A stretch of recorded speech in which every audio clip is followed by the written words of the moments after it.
नमस्कार दोस्तों, आपका स्वागत है आपके अपने YouTube चैनल इंग्लिश पाठशाला में। हम बात कर रहे थे उन इडियम्स एंड फ्रेजेस की जो रिसेंटली एसएससी बैंक एग्ज़ाम में पूछे जा चुके हैं। तो उसी सीरीज़ को आगे बढ़ाते हुए हम उन इडियम्स की बात करते हैं जो और भी एग्ज़ाम में पूछे जा चुके हैं। तो आज का जो अपना पहला इडियम है वो है अपना बीट अराउंड द बुश। क्या है? Beat around the bush. तो मैं आपको बता दूं, बीट का मतलब होता है मारना या पीटना, अराउंड यानी होता है के आसपास, और बुश बोलते हैं झाड़ी को। बीट का मतलब पीटना, अराउंड आसपास, बुश यानी झाड़ी। तो बीट अराउंड द बुश का मतलब ये नहीं है कि झाड़ी के आसपास मारना, झाड़ी के आसपास पीटना। इसका मतलब है किसी भी मेन टॉपिक को अवॉइड कर देना, किसी भी मुख्य बिंदु से दूर हो जाना और गोलमोल बातें करना, इधर उधर की बातें करना, बातों को घुमाना। जैसे आपने देखा होगा, बहुत सारे लोग होते हैं जो जाते तो किसी और काम से हैं, लेकिन वो इधर उधर की बातें करते रहते हैं, करते करते करते करते फिर मेन टॉपिक पे आते हैं।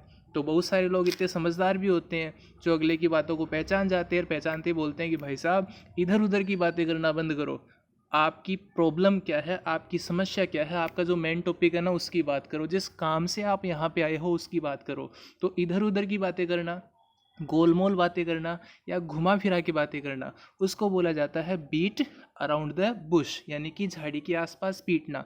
इसकी उत्पत्ति कैसी हुई कि पहले के टाइम में जब हंटर, शिकारी, शिकार करने के लिए जाते थे तो अपने साथ दो चार लोगों को लेके जाते थे, और उन लोगों के हाथ में स्टिक होती थी, छड़ी होती थी। तो जैसे वो शिकार पे जाते हैं तो वो लोग क्या क्या करते कि तीतर का पीछा करते। तो तीतर भागते भागते झाड़ियों में घुस जाते, तो वो लोग क्या करते, झाड़ियों के आसपास घूम जाते और झाड़ियों के आसपास, झाड़ी में नहीं, झाड़ियों के आसपास लकड़ी से पीटना शुरू कर देते। तो जैसे वो झाड़ियों के आसपास लकड़ी से मारते पीटते तो उस लकड़ी की आवाज़ से जो तीतर होते थे वो डर जाते थे, डरने के बाद में वो हवा में उड़ने लग जाते थे। तो जैसे वो झाड़ियों से निकल निकल करके हवा में उड़ते तो वो जो शिकारी होते थे जिनके पास बंदूक ऑलरेडी होती थी, तो वो बंदूक का निशाना लगा करके शिकार करते थे। तो इसका मतलब क्या हुआ, उन लोगों ने झाड़ियों के आसपास मारा, यानी कि जो मेन टॉपिक था तीतर का शिकार वो नहीं किया बल्कि आसपास किया। क्यों? ताकि पीछे से शिकारी उसका शिकार कर ले। तो बीट अराउंड द बुश का मतलब हो गया कि जो मेन टॉपिक है, मुख्य बिंदु है, उसको अवॉइड करना, यानी कि किसी भी चीज़ का उत्तर घुमा फिरा करके देना। तो जब आप किसी भी बात के ऊपर, किसी भी टॉपिक के ऊपर घुमा फिरा के बातें करते हो तो इसको बोल सकते हैं बीट अराउंड द बुश। जैसे मैं कहूँ let us stop beating around the Bush, यानी कि झाड़ियों के आसपास पीटना बंद कर दो। Sorry, let us stop beating around the Bush, झाड़ियों के आसपास पीटना बंद कर दो, एंड डिस्कस द प्रॉब्लम, और प्रॉब्लम को डिस्कस करो। तो कहने का मतलब क्या है कि ये जो घुमा फिरा के गोलमोल बातें जो तुम कर रहे हो वो बातें बंद करो, और जो तुम्हारा मेन टॉपिक है, मेन समस्या है, उसके ऊपर बात करो। तो बीट अराउंड द बुश का मतलब हो गया घुमा फिरा करके बातें करना। बात करते हैं नेक्स्ट इडियम की, जो है हिट बिलो द बेल्ट। तो हिट का मतलब होता है मारना या पीटना, बिलो यानी होता है नीचे, और बेल्ट आप जानते ही हो कि बेल्ट अपन कमर पे बांधते हैं। तो हिट बिलो द बेल्ट यानी कि कमर के नीचे मारना, बेल्ट के नीचे मारना। तो देखो दोस्तों, आपने देखा होगा, चाहे बॉक्सिंग हो, चाहे रेसलिंग हो, कोई भी गेम ले लो, स्पेशली मैं बॉक्सिंग की बात करता हूँ, उसमें रूल होता है कि अगर आप दूसरे को हिट करोगे तो आप कमर के ऊपर ही हिट करोगे, आप कमर के नीचे उसे हिट नहीं कर सकते। अगर आप किसी भी इंसान को कमर के नीचे हिट करोगे तो इसका मतलब आप चीटिंग कर रहे हो, आप अनफेयर, इलीगल तरीके से आप गेम खेल रहे हो। तो अगर कोई भी इंसान बेल्ट के नीचे हिट करता है, कमर के नीचे मारता है, तो उसको अनफेयर माना जाता है, उसको गलत माना जाता है, उसको चीटिंग मानी जाती है। तो hit below the belt means हो गया किसी भी, मतलब हिट बिलो द बेल्ट का मतलब हो गया कोई भी अनफेयर काम करना और किसी भी इंसान को अनफेयर तरीके से बोलना। तो अगर आप किसी भी इंसान को गाली बकते हो, उसकी इंसल्ट करते हो, उसकी बेइज्जती करते हो, तो उसको भी हिट बिलो द बेल्ट ही माना जाएगा। ठीक है दोस्तों? तो hit below the belt means to do और से, करना या कहना, अनफेयर यानी कि अनुचित। तो किसी भी इंसान को आप कुछ गलत कह देते हो या उसको आप गलत तरीके से बीट करते हो, उसको मारते हो, पीटते हो, तो इसको हिट बिलो द बेल्ट कहा जाएगा। तो hit below the belt means to do और say something that is very unfair, यानी कि कोई भी अनुचित काम करना, that is called hit below the belt. अब बात करते हैं तीसरे इडियम की, जो कि है बीट द एयर। तो बीट का मतलब होता है मारना या पीटना, और एयर बोलते हैं हवा को। तो आप ही बताइए, अगर आप हवा को पीटोगे या अगर आप हवा को मारोगे तो आपको क्या मिलेगा? कुछ नहीं मिलेगा। तो हवा को मारने से कुछ भी नहीं मिलता। इसका मतलब हवा में मारना यानी कि यूज़लेस काम करना, बेकार के काम करना, जो फ्यूटाइल जो जॉब होती है, जो वर्क होता है, वो सारे के सारे करना। तो बीट द एयर, हवा को पीटना मीन्स यूज़लेस काम करना। तो जैसे मैं कहूँ, if you want to make him a good boy, अगर आप उसे अच्छा लड़का बनाना चाहते हो तो it means you are beating the air, आप हवा को पीट रहे हो। तो हवा को पीटने का कोई तो सेंस है ही नहीं, कोई तुक है ही नहीं, हवा को पीटने से कुछ मिलना भी नहीं है। तो इसका मतलब you are doing a useless work, you are doing a useless effort. समझ में आ गया दोस्तों? तो बीट द एयर, हवा को पीटना, इसका मतलब बेकार का प्रयास करना, यूजलेस काम करना। जैसे मैं कहूँ कि he is taking IAS exam third time, वो तीसरी बार IAS का एग्ज़ाम दे रहा है। तो इसका मीन क्या हो गया? तीसरी बार IAS का एग्ज़ाम दे रहा है तो इसका मतलब हो गया कि he is beating the air, वो हवा को पीट रहा है। तो हवा को पीटने का मीन्स क्या हो गया? कि he is doing useless work, वो बेकार का काम कर रहा है। अब बात करते हैं नेक्स्ट इडियम की, जो कि है बेंड ओवर बैकवर्ड्स। तो बेंड का मतलब होता है झुकना, मुड़ना, ओवर मीन्स ऊपर, और बैकवर्ड यानी होता है पीछे की तरफ। तो इसका मतलब क्या होगा? बेंड ओवर बैकवर्ड्स यानी कि पीछे की ओर मुड़ना। तो आपने देखा होगा जिम्नास्टिक के अंदर और योगा के अंदर बहुत सारे लोग ऐसे होते हैं जो अपने शरीर को किसी भी तरीके से मोड़ सकते हैं, आगे भी, पीछे भी, इधर भी, उधर भी। लेकिन मैं आपसे कहूँ कि आप अपने शरीर को थोड़ा सा मोड़ के दिखाइए, थोड़ा सा बेंड करके दिखाइए, तो हो सकता है कि आप अपने शरीर को आगे की ओर मोड़ लो। ऐसा तो पॉसिबल है। लेकिन अगर मैं आपसे कहूँ कि आप थोड़ा सा अपनी बॉडी को पीछे की ओर मोड़ के दिखाइए, तो क्या ये काम आपसे हो सकता है? नहीं, बिल्कुल भी नहीं हो सकता। तो आगे की ओर मोड़ने का काम तो कोई भी कर सकता है, लेकिन पीछे की ओर मोड़ने का काम हर कोई नहीं कर सकता। तो बेंड ओवर बैकवर्ड, पीछे की ओर मोड़ना, तो इसका मतलब बहुत ही कठिन प्रयास करना, बहुत ही कठिन मेहनत करना। तो अगर कोई भी इंसान बहुत ही कठिन मेहनत करता है, बहुत ही हार्ड वर्क करता है, तो आप उसको बोल सकते हो बेंड ओवर बैकवर्ड्स, यानी पीछे की ओर मोड़ना। ठीक है दोस्तों, समझ में आ गया होगा? बेंड मीन्स मोड़ना, बैकवर्ड्स पीछे की ओर। तो पीछे की ओर शरीर मोड़ने का काम हर कोई नहीं कर सकता, ये बहुत ही हार्ड वर्किंग काम है, बहुत ही कठिन, बहुत ही डिफ़िकल्टी वाला टास्क है। तो इसका मतलब हो गया कठिन मेहनत करना। तो इसका मीन जैसे कि इसमें लिखा हुआ है, to try very hard to do something, यानी किसी भी काम को करने के लिए बहुत ही कठिन मेहनत करना, is called bend over backwards. जैसे इसमें एग्जाम्पल दिया हुआ है, I keep bending over backwards. तो कीप बेंडिंग और बैकवर्ड का मतलब ये नहीं है कि मैं पीछे की ओर मोड़ता रहता हूँ, नहीं नहीं, इसका मतलब है कि मैं कठिन काम करता रहता हूँ। टू लॉस वेट यानी कि वज़न घटाने के लिए, तो इसने कहा मैं वज़न घटाने के लिए अपने शरीर को पीछे मोड़ता हूँ। पीछे मोड़ने का मतलब आई ट्राई वेरी हार्ड, है ना, मैं बहुत ही कठिन मेहनत करता हूँ। And I have only lost 5 pounds, और मैंने केवल 5 पाउंड ही वज़न घटाया है। तो दोस्तों, bend over backward means to do very hard work. अब बात करते हैं नेक्स्ट इडियम की, वो है आपका इन ब्लैक एंड वाइट। तो ब्लैक मीन्स काला, वाइट यानी सफ़ेद। तो इसका एक मीनिंग तो आप ऐसा ले सकते हो कि आपने देखा होगा जो आपके पेज होते हैं वो सारे के सारे वाइट होते हैं, और उस पे जो अक्षर लिखे जाते हैं वो सारे के सारे कैसे लिखे जाते हैं? ब्लैक। तो पेज हो गए वाइट और अक्षर हो गए ब्लैक। तो ब्लैक एंड वाइट का मतलब वो सब कुछ रिटन है, वो सब कुछ लिखित है। तो कोई भी चीज़ जो लिखित होती है, जो लिखी हुई होती है, उसको इंग्लिश में बोला जाता है इन ब्लैक एंड वाइट। इसका मतलब ये मत ले लेना कि मेरे को सफ़ेद और काले में चाहिए, नहीं, in black and white means in written. In written means लिखित में। जैसे मैंने कहा I want everything, I want everything यानी मुझे सब कुछ चाहिए, इन ब्लैक एंड वाइट, तो इसका मतलब लिखित में। इसका मतलब ये नहीं कि मुझे सब कुछ काले और सफ़ेद में चाहिए, नहीं, मुझे सब कुछ लिखित में चाहिए। तो जब भी कोई स्टेटमेंट, जब भी कोई एग्रीमेंट की बात की जाती है, आपको कि I want it in black and white, तो it means you want it in written, है ना। तो जैसे मैंने कहा ही गेव हिज स्टेटमेंट, उसने अपना स्टेटमेंट दिया, ही गेव हिज स्टेटमेंट, उसने अपना स्टेटमेंट दिया। और आगे क्या लिखा हुआ है? इन ब्लैक, सॉरी यहाँ पे एंड है, इन ब्लैक एंड वाइट। तो इसका मतलब उसने अपना स्टेटमेंट, अपना बयान लिखित में दिया, लिख करके दिया। तो जब भी कोई स्टेटमेंट, जब भी कोई बात लिखित में या प्रिंट करके दी जाती है, उसका मतलब होता है इन ब्लैक एंड वाइट। ठीक है दोस्तों, तो बात करते हैं नेक्स्ट इडियम की, और वो है आपका ब्लैक शिप। और ब्लैक शिप का मतलब होता है काली भेड़। अब बताइए, काली भेड़ का मतलब क्या?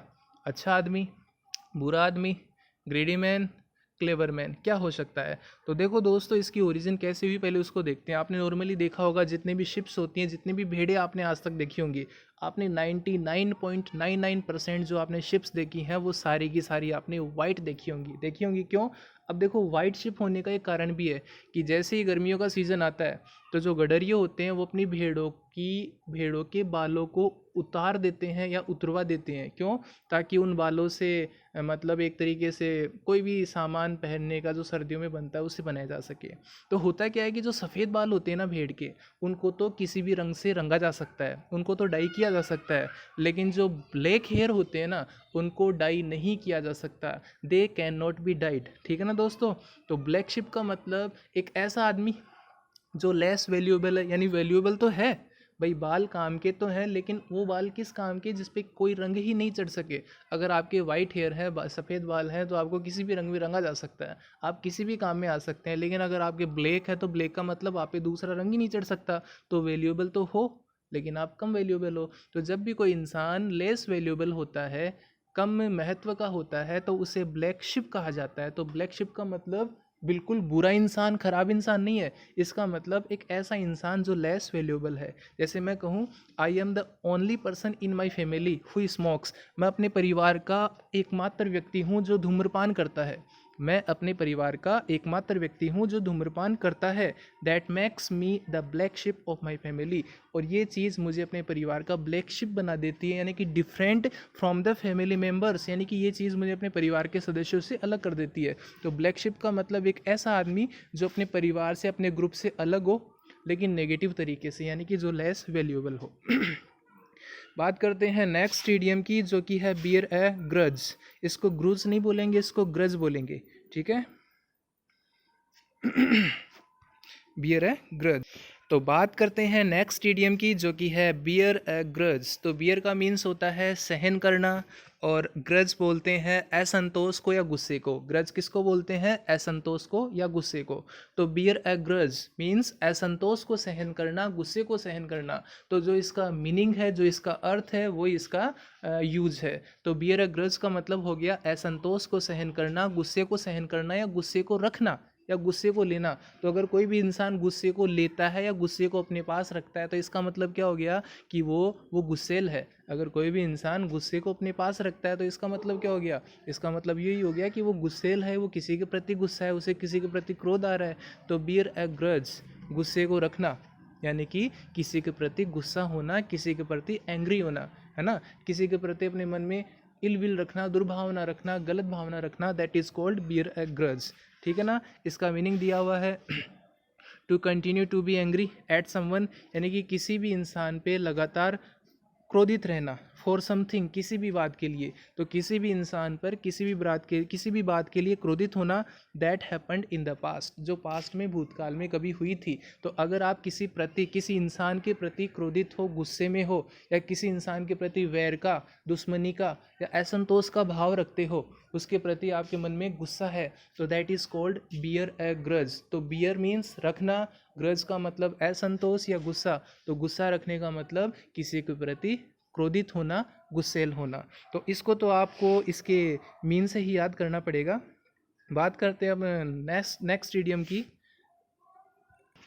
तो बात करते हैं अपन नेक्स्ट इडियम की, और आपका अगला जो इडियम है वो है बर्ड्स आई व्यू। बर्ड यानी होता है पक्षी, आई का मतलब होता है आँख, तो बर्ड्स आई यानी पक्षी की आँख, और व्यू का मतलब यहाँ पे दृश्य से है। तो बर्ड्स आई व्यू का मतलब हो गया पक्षी की आँख से देखे जाने वाला दृश्य, या पक्षी की आँख को दिखने वाला दृश्य। तो आपको पता होगा कि हम लोग जो इंसान है, जो कि ज़मीन पे रहते हैं, तो हमको हर चीज़ थोड़ी क्लियरली दिखती है, लेकिन जो पक्षी होता है वो आकाश में उड़ता है। जब वो आकाश में ऊंचाई पे उड़ता है, तो ऊंचाई पे रहने के बाद में उसको हर चीज़ अलग तरीके से नज़र आती है नहीं आती है। तो जब भी कोई इंसान ऊंचाई पे रहता है और ऊंचाई पे रहने के बाद में नीचे की ओर देखता है, ठीक है ना, वापस से बोल रहा हूँ, सुनना आप। जब कोई इंसान ऊंचाई पे रहता है, किसी ऊंचे स्थान पे रहता है, किसी पहाड़ी पे चढ़ गया, किसी बिल्डिंग पे चढ़ गया, और वहाँ से चढ़ने के बाद में जब वो नीचे की ओर देखता है, और नीचे की ओर देखने के बाद में उसे जो सीन दिखाई देता है उसे ही बोला जाता है बर्ड्स आई व्यू, यानी कि एक विहंगम दृश्य, यानी कि पक्षी को जो दृश्य दिखाई देता है वह दृश्य। तो बर्ड्स आई व्यू का मतलब किसी भी ऊंचाई पे रह करके नीचे की ओर देखना या नीचे की चीज़ों की ओर देखना, उसको बोलते हैं बर्ड्स आई व्यू। जैसे मैं कह सकता हूँ before the plane landed in Paris, इससे पहले कि प्लेन ने पेरिस में लैंड किया, we had a bird's eye view of the city, हमने सिटी का बर्ड्स आई व्यू किया, आर्ट बर्ड्स आई व्यू देखा, यानी कि हमने उस तरीके से सिटी को देखा जिस तरीके से एक पक्षी ऊंचाई पे रहने के बाद में सिटी को देखता है। क्लियर है दोस्तों? तो बर्ड्स आई व्यू का मतलब विहंगम दृश्य, वो दृश्य जो एक पक्षी की आंख से जिस तरीके का नज़र आता है वैसा दृश्य। तो अगर आप ऊंचाई पे या किसी भी ऊंचे स्थान पे खड़े होकर अगर नीचे की ओर देखोगे तो उस सीन को, उस दृश्य को कहा जाएगा बर्ड्स आई व्यू। अब बात करते हैं नेक्स्ट इडियम की, जो है ब्रिंग समवन टू बुक। तो ब्रिंग मीन्स लाना, समवन किसी व्यक्ति को, और यहाँ पे बुक का मतलब किताब से ही है। तो ब्रिंग समवन टू बुक, किसी व्यक्ति को किताब में लाना। क्या इसका मतलब यही है? नहीं दोस्तों, इसका मतलब ये नहीं है। ब्रिंग समवन टू बुक का मतलब होता है किसी व्यक्ति को पनिश करना, किसी व्यक्ति को सजा करना, सजा देना। आपने देखा होगा कि जैसे ही कोई जज, जैसे कोई मजिस्ट्रेट किसी क्रिमिनल को सज़ा देता है तो सज़ा देने के बाद में उसके बारे में थोड़ा बहुत किताब के अंदर भी लिखा जाता है कि साहब इसको ये सज़ा दी जाती है। और सज़ा देने के बाद में आपने देखा होगा कि जो पेन की शाई वगैरह जो निब होती है उसको भी तोड़ दिया जाता है, जिनको क्या बोलते हैं, सज़ाई मौत दी जाती है। उन केसेज में ऐसा ही होता है। तो वो सज़ाई मौत देने के बाद में, सज़ा लिखने के बाद में, ठीक है ना, लिखने के बाद में क्या कर देते हैं, उस पेन की निब को तोड़ देते हैं। तो इसका मतलब उन्होंने उस आदमी का नाम उस बुक में लिख दिया, मीन्स उन्होंने उस आदमी को सज़ा दे दी। तो ब्रिंग समवन टू बुक का मतलब हो गया किसी भी इंसान को पनिश करना, किसी भी इंसान को सज़ा देना। तो जब भी कोई जज, जब भी कोई मजिस्ट्रेट सज़ा देता है तो सज़ा देने के बाद में उसका ब्यौरा, उसका जो बायोडाटा होता है, उसके बारे में जो अकाउंट होता है, जो लेखा जोखा होता है, वो किताब में लिख देता है। इसका मतलब ब्रिंग समवन टू बुक, उसने किसी आदमी को बुक में ला दिया, किसी भी आदमी को उसने ब्यौरे में लिख दिया, उसका लेखा जोखा तैयार कर दिया, यानी कि उसने उस आदमी को सज़ा दे दी। तो ब्रिंग समवन टू बुक का मतलब हो गया to punish someone when they have done wrong, किसी भी आदमी को सज़ा देना। कब सज़ा देना? जब उन्होंने कुछ गलत किया है। क्लियर है दोस्तों? अब बात करते हैं नेक्स्ट इडियम की, जो है बाइट द बुलेट। तो बाइट का मतलब हो गया काटना, और बुलेट बोलते हैं बुलेट को, ठीक है ना। तो बाइट द बुलेट यानी कि बुलेट को काटना, यानी कि गोली को चबाना। तो इस इडियम का ओरिजिन कहाँ से हुआ? बाइट द बुलेट का मतलब एक ऐसी सिचुएशन, एक ऐसी स्थिति से है जो बड़ी डिफ़िकल्ट है, जो बड़ी अनप्लीजेंट है। इसका मीनिंग तो होता है टू डू और एक्सेप्ट समथिंग डिफ़िकल्ट और अनप्लीजेंट, किसी भी ऐसी स्थिति को या किसी ऐसी सिचुएशन को स्वीकार करना जो बहुत ही कठिन है और जो बहुत ही असुहावनी है।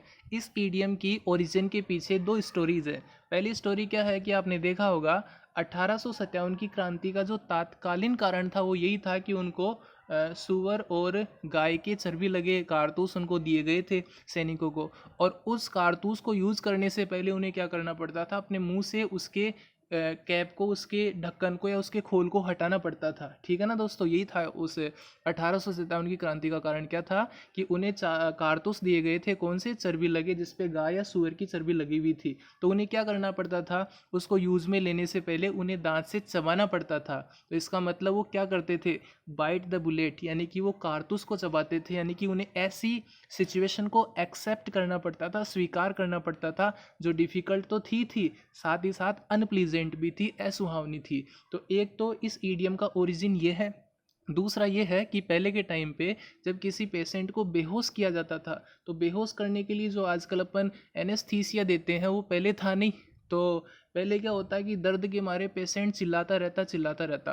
तो जैसे कोई पेशेंट किसी डॉक्टर के पास जाता तो डॉक्टर उसे क्या कर देता, उसे दांतों में दबाने के लिए बुलेट दे देता। बुलेट से क्या होता है कि उसके दांत के किसी भी प्रकार से गिरने का, टूटने का कोई खतरा भी नहीं था, क्योंकि बुलेट क्या होता है, अंदर से थोड़ी सी बिल्कुल खाली खाली सी आती है, खोखली सी आती है।